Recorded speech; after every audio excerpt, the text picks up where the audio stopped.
Bonjour à tous. Parmi les psaumes indiqués dans la liste habituelle de lecture quotidienne pour la fin de cette semaine, je vous propose ces quelques versets du psaume 115. Pourquoi les nations diraient-elles « Où donc est leur Dieu » ? Notre Dieu est au ciel, il fait tout ce qu'il veut. Leurs idoles sont de l'argent et de l'or, œuvre de la main des hommes. Elles ont une bouche et ne parlent pas. Elles ont des yeux et ne voient pas. Elles ont des oreilles et n'entendent pas. Elles ont un nez et ne sentent pas. Elles ont leurs mains et ne touchent pas. Elles ont leurs pieds et ne marchent pas. Elles ne produisent aucun son dans leur gosier. Ils leur ressemblent, ceux qui les fabriquent, tous ceux qui se confient en elles. Nous sommes là au cœur d'une querelle qui n'a rien d'intellectuel. N'entendez-vous pas athées et païens relancer à voix haute ou basse cette lancinante question que nous avons nous aussi en tête? Où donc est leur Dieu? Oui, où donc est notre Dieu? La réponse du psaume tient en deux temps. D'abord un pied de nez. Notre Dieu est au ciel. Ensuite, une attaque en règle. Car ce qui est en cause ici et dans les écrits des prophètes et ailleurs dans la Bible, comme par exemple dans l'Exode, ce n'est pas le Dieu de la Bible, ses lecteurs croient en lui. Ce qui est en cause, ce sont les autres dieux, ou plutôt leurs adorateurs, ceux qui justement demandaient après le Dieu d'Israël, invisible et innommable, insaisissable. Bon, la critique des statues est un peu infantile, certes, mais surtout retentit cette phrase qui, elle, fait mouche, fait mal.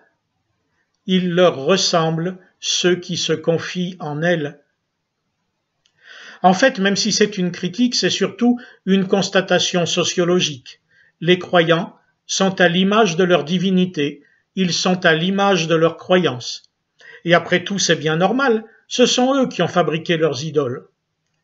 Mais ici, je ne parlerai guère des athées et de leur matérialisme, des libéraux et de leur individualisme, des musulmans et de leur fatalisme, des juifs et de leur casuistique, etc.